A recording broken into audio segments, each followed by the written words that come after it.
Bueno, pero para eso tenemos a alguien que sabe de este tema y es Miguel Ponce. Miguel, buenas tardes. Muy buenas Bienvenido tardes. a Animal Necesitaría Dinero. un retorno un poquito más alto porque los escucho muy bajito. Ahí nos escuchas mejor. Ahí estamos mejor, ahí estamos mejor. Perfecto, Miguel, buenas tardes, ¿cómo estás? Bienvenido. Muy buenas tardes, alegría de estar con ustedes, ¿eh? Bueno, dándote las gracias, obviamente, por estar acá. Y primera consulta, y es que yo quiero saber, Miguel, en términos económicos, ¿qué es lo que genera, qué es lo que obliga al gobierno a hacer este recorte o este reducción, sí, este recorte en el presupuesto de la educación? Mira, a mí me causa mucha satisfacción poder estar aquí porque charlando de esta temática el día jueves tendría que haber estado en un reclamo que se hizo en la Facultad de Ingeniería de la Universidad de Buenos Aires, en las escalinatas. Yo fui presidente del Centro de Estudiantes en esa casa de estudios, donde justamente el debate era reclamar por el presupuesto universitario y por la defensa de la educación pública, gratuita y de calidad, ¿no es cierto? Cuando estamos hablando de valores, hasta el momento hay una situación muy particular. Un docente, para que ustedes tengan idea, un docente con 10 años de antigüedad, que dedica 10 horas semanales, está percibiendo solamente un sueldo de 6.000 pesos. Y esto es si lo cobra, dado que hay un importantísimo número de docentes que son ad honorem o trabajan sin tener siquiera nombramiento. O sea, ya por los efectos de la inflación, este año han perdido en términos de poder adquisitivo, más del 15%. O sea, ha habido 3 meses de negociación de paritarias que están de una u otra manera paralizadas. El Ministerio de Educación, ¿qué está ofreciendo? Y ofrece a los docentes un 15% de aumento salarial en 3 tramos. Es decir, un 5% en mayo, un 4% en agosto y un 6% en octubre, lo cual claramente resulta insuficiente. Pero por otro lado, la mayoría de los rectores reformistas le han hecho saber al presidente del interbloque Cambiemos, ¿no es cierto?, Mario Negri, la necesidad de replantear un presupuesto universitario de 135.000 millones para el año que viene, pero claro, todavía está sin resolver el tema paritaria docente, ¿no es cierto?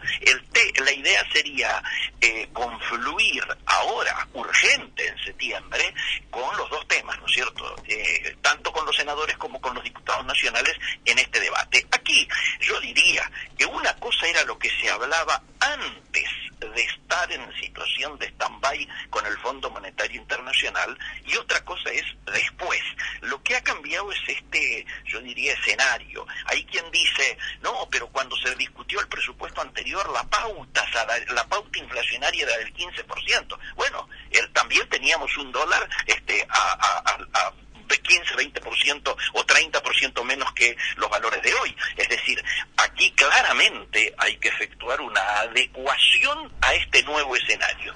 Y esta adecuación a este nuevo escenario parte de la base de que no puede ajustarse en los términos con que se están eligiendo. Tiene que haber prioridades. Así como ha sido una barbaridad que sacaran el día de la exportación los reembolsos a las exportaciones, perjudicando esencialmente a todas las economías regionales, de la misma manera no puede haber una situación en la cual la universidad pública esté siendo de alguna manera variable de ajuste de un recorte que por supuesto no puede pasar por allí. Tiene que definirse prioridades y lógicamente va a haber por eso es tan unánime el reclamo. Aquí están unidos estudiantes preocupados por esta situación porque todos entendemos que los docentes tienen que ganar y ganar lo que les corresponde defendiendo su poder adquisitivo, ¿no es cierto?, salarial. Pero por otro lado, tiene que haber dinero para la investigación. Por eso nosotros vemos con preocupación también cuál va a ser la cifra definitiva en el próximo presupuesto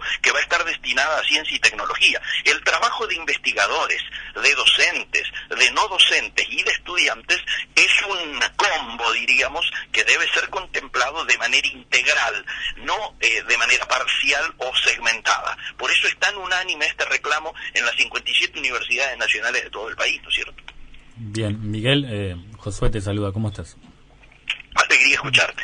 Bien, con respecto al tema presupuesto 2019 a llevarse a cabo el mes que viene, en el mes de septiembre, concretamente allá por el mes de julio el gobierno estimaba un crecimiento del 2% para el año que viene. Desde tu punto de vista como economista, ¿cuánto crees que hay de cierto en esto? De que vaya a ser del 2%. Por eso te digo, aquí todo tiene que ser mirado en este nuevo escenario. Una cosa era el escenario previo a ir al fondo y otra cosa es con el fondo. Dijimos, creo, charlando con ustedes, que en el momento en que se definía el ingreso al Fondo Monetario era esperable 3 efectos casi inmediatos y concomitantes. El primer efecto era que íbamos a un estado recesivo. Técnicamente hoy un economista te diría, no, todavía no estamos en recesión. ¿Por qué? Porque se tienen que cumplir técnicamente para poder definirte que estás en estado recesivo 2 trimestres de caída de nivel de actividad. Y aquí lo que ha ocurrido es que van 5 meses, es decir, como todos sabemos que el mes que viene también va a haber, o el próximo mes que se compute, también hay caída de nivel de actividad, estamos dando por certero de que ya estamos en estado de recesión. El propio gobierno así lo reconoce. El segundo elemento era que iba a haber una fuerte caída del salario real, una pérdida del salario real, hecho que se ha hablado mucho esta semana desde la otra punta, es decir, desde el mercado y desde la venta. La venta minorista ya se cuantifica que va a caer a lo largo del año un 2%. El tercer elemento, mucho más grave y consecuencia obviamente de estos dos, es que vamos hacia una crisis social muy fuerte. ¿Por qué? Porque se empiezan a destruir no solo puestos de trabajo, sino fuentes de trabajo.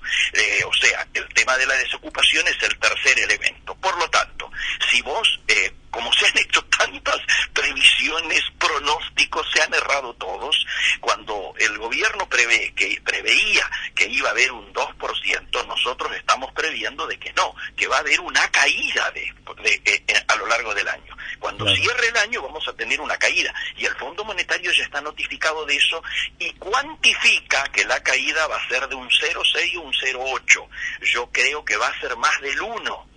Por lo tanto, de aquel 2 que a esta altura hace pensar qué bien que estábamos cuando estábamos mal, porque bajar a un 1 implica un salto, un error, una diferencia entre la apreciación de aquel momento y lo que va a cerrar el año de 3 puntos de diferencia. Y esto ni te digo, este error, diríamos, de apreciación, ni te digo en términos inflacionarios. Si se hablaba de una inflación del 15, vos te acordás, y estamos ya rayando una inflación del 35 para fin de año, lo que habría que pedirle al gobierno y a toda la dirigencia es ser más responsable, hacer menos promesas y hablar sobre los hechos y sobre las efectividades conducentes. Me parece que no se pueden hacer más pronósticos, porque lo único que hace es recordar que todos los pronósticos que se hicieron fallaron. También con respecto a inflación, el acuerdo con el Fondo Monetario Internacional establecía más o menos 5%. 32, la cifra era 29 y 32, ¿te acuerdas? Claro, 32. Con 29 se disparaba el tema del tratamiento del staff, y con 32 ya tiene que ya no entra el staff, no interviene el staff, sino el board. O sea, se suspenden los giros y hay que replantear de nuevo, y por lo tanto hay que fijar nuevas metas. Igualmente, acaba de irse la misión del fondo esta semana. Nunca en una primera misión hay tarjeta roja, como diríamos en el fútbol, ¿no es cierto? Hay tarjeta amarilla. Lo que ha habido es un aval a las políticas y a la direccionalidad de las medidas que se están tomando, y un llamado de atención sobre los números que se están obteniendo, en particular el valor de la divisa y la forma en que el Banco Central protagoniza su intervención para tratar de mantener el valor de la divisa. Por otro lado, es notorio el esfuerzo del fondo en tratar de rescatar, de que el gobierno rescate el monto del EVAC, aquellas letras, ¿no es cierto?, del Banco Central, y las reemplace por mecanismos a mayor largo plazo, que por supuesto tengan tasas de interés más bajas, que son en principio las LETE, o sea, las letras del Tesoro Nacional, ya no del Banco Central, y que permite manejar otros plazos a mucho más largo plazo, quitando presión sobre la necesidad de divisas en el corto plazo. Es decir, el desmontaje de un sistema antiproductivo y perverso como ha sido el de las LEVAC, que para muchos significó una timba financiera, dicho groseramente, donde las únicas inversiones que venían eran inversiones especulativas, llegaban los dólares, se transformaban en pesos, pesos a LEVAC, LEVAC empezaban a dar 45, 50 o hasta 60% de interés, y en el momento en que el dueño, el titular de esa LEVAC resolvía, volvía a pasar a dólares y se fugaba. La fuga de dólares que ha habido del país en el último tiempo viene a agravar una situación de endeudamiento que es desconocida. Nosotros, cuando hablábamos de la situación de endeudamiento que se tenía hasta el año pasado, uno estaba preocupado no por el monto, sino por la velocidad. Hoy ya estamos, además de seguir preocupados por la velocidad de la fuga, estamos preocupados por el monto, fundamentalmente porque lo que está ocurriendo es que no aparecen fuentes genuinas de repago. La única fuente genuina de repago sería el saldo positivo de la balanza comercial, y lo que acabamos de ver esta semana precisamente, que se han conocido los números, es que tenemos un rojo en el saldo de la balanza comercial, de donde deberían provenir los dólares genuinos para ir achicando ese endeudamiento, de arriba del 75% más que el año pasado a esta altura. Es decir, se sigue agravando la situación de nuestro frente externo, y no es mayor por el hecho de que la recesión hace que necesites menos partes y piezas, menos bienes de capital, menos insumos, muchos de los cuales son importados. Vos sabés, lo hemos hablado en alguna oportunidad, una parte muy importante de nuestra economía nacional está dolarizada. Si nosotros producimos automóviles, arriba del 72-73% de los insumos son importados, las autopartes son importadas, se pagan en dólares. Si tenemos otra industria clave nuestra, que es la industria alimenticia, que es nuestra bandera, nuestro caballito de batalla en términos de exportaciones, arriba del 45% de los insumos para los productos terminados que exportamos son importados. Si además vamos a la industria farmacéutica, los remedios que se fabrican en el país tienen 65% de componente importado, por lo tanto dolarizado. Ni hablemos si vamos al tema combustible, donde arriba del 80-90%, ¿no es cierto?, de la materia prima está dolarizada. Bueno, este tipo de situaciones lleva a que la asociación entre inflación, tipo de cambio, gasto público y endeudamiento sea un combo que al irse agravando va generando una situación de aceleramiento de algo que a esta altura ya es mucho más que una tormenta de frente, y es una crisis. Estamos viviendo en el medio de una crisis económica que esperemos poder resolver gradualmente, con responsabilidad, apelando a la responsabilidad de la dirigencia argentina, buscando sensatez y tratando de que esta grieta que nos ha impedido, no digo ya resolver los problemas estructurales, sino ni siquiera enfrentarlos, se vaya cerrando, porque lo que está en juego es mucho más que un tema electoral, ¿no? Sí, y con respecto al dólar que está establecido por el mercado para el presupuesto del año que viene, ¿cómo es su punto de vista? También porque a esta altura ha quedado como un dibujo. Todo el mundo pensaba que no iba a llegar a 30 a fin de año, y claro, obviamente ya lo ha pasado, y hoy algunos hablan de que va a estar en 36, otros dicen que va a estar en 37. Yo reconozco, estoy muy reacio a hacer pronósticos, insisto, primero, porque los pronósticos aquí han fallado todos, y segundo, porque muchos de los análisis que hacemos los hacemos como si manejáramos nosotros todas las variables. Y aquí yo acabo de venir de Europa, hay una, diríamos, situación de incertidumbre a nivel internacional que hace que vos no puedas manejar las variables como si pasaran todas por tu voluntad o tu habilidad. Yo te doy un ejemplo. Yo salí hacia Europa y iba con un escenario internacional, el del enfrentamiento que se daba en ese momento entre la política comercial de Estados Unidos, que había agravado con aranceles elevadísimos a la producción europea, y bueno, el enfrentamiento con Europa y las represalias que Europa había tomado. A los 3 días de llegar a Europa se produce la reunión entre Juncker, el número 1 de la Unión Europea, con Trump. ¿Qué hicieron? Retrotrajeron toda la situación de los aranceles, se volvió a la situación anterior, y a cambio de eso, ¿qué logra Estados Unidos? Que toda la soja que no le puede vender a China por el enfrentamiento que tiene, la coloque en Unión Europea. ¿Quiénes son los perjudicados? Mercosur, y en particular Argentina. Nosotros íbamos a vender, y por eso se iba a acelerar el acuerdo Unión Europea-Mercosur, íbamos a vender esa soja que a partir de ahora los europeos le van a comprar a Estados Unidos. Por eso digo, este tipo de cosas son tan dinámicas que te alteran la posibilidad de poder aseverar que ciertos pronósticos puedan tener grados de viabilidad o de cumplibilidad.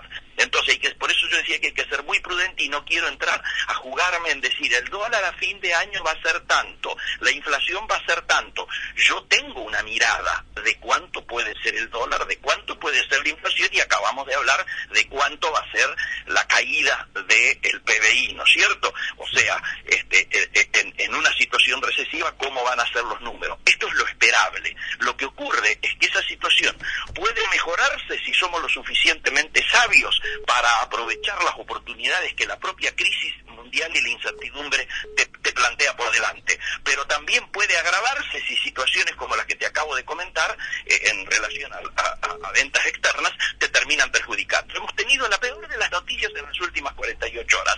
La Fed confirma que va a haber 2 aumentos más de la tasa de Estados Unidos. ¿Esto qué significa? Primero, que el dólar se va a seguir fortaleciendo, y segundo, que Estados Unidos se transforma en una aspiradora de dólares, y que hay que olvidarse de cualquier tipo de inversión, no solo a la región, sino a todos los emergentes. Esto es obvio. Miguel, con las buenas tardes, se habla Felipe Guevara. Felipe, alegría escucharte. Miguel, retomando el tema de la cuestión universitaria, que es el tema del día, ¿cómo consideras que va a terminar todo esto? Al final, ¿cuál crees que va a ser, digamos, la resolución para que te lo digo, yo todo vuelva a buen puerto? Certeza, al margen de que vaya a participar en la próxima reunión, en la próxima jornada de protesta, el día 30, voy a estar presente allí. Yo fui dirigente estudiantil en los 70, así que tengo una larga tradición. Yo te digo cómo va a terminar. La Unión Cívica Radical, que es uno de los partidos que integran esta alianza de a ratos parlamentaria, ¿no es cierto? Porque no integra la alianza de gobierno, pero sin embargo ha hecho ya saber que vos pensás que conduce la Federación Universitaria Argentina, por lo tanto el peso de la lucha en la calle la tiene la Federación Universitaria Argentina, que acaba de mandarle una nota contundente al ministro de Educación. No hay un radical en el Parlamento que pueda hacerse el distraído en relación a estas circunstancias. El radicalismo, en tiempos de Hipólito Yrigoyen surge la reforma universitaria, se están cumpliendo 100 años de esa reforma universitaria, los rectores reformistas ya se han reunido con Negri y le han hecho saber, y obviamente los parlamentarios radicales le han hecho saber al presidente la necesidad de resolver esta situación. Yo estoy convencido de que el cuadro salarial va a estar planteado en términos de que no haya pérdida de poder adquisitivo, que se reconozca el reclamo justo de los docentes argentinos, y por otro lado creo que el presupuesto va a estar alrededor de los valores de los que veníamos hablando. Muy bien, Miguel, dándote obviamente las gracias y recordando que este programa siempre tiene las puertas abiertas para ti, que nos guías con todos estos temas económicos. Y bueno, sí, definitivamente esperar y ver cómo avanza todo esto. Nosotros, como lo decíamos bien más temprano, estamos del lado de los buenos y del lado de la educación pública. Por supuesto. Y por supuesto, dándole la importancia que merece. No, para mí es una alegría estar con ustedes y sepan que, como siempre, estoy a disposición las veces que sea necesario, ¿sí? Muchísimas gracias, Miguel. Un abrazo. Muy buenas tardes. Saludos a todos los oyentes. Chao.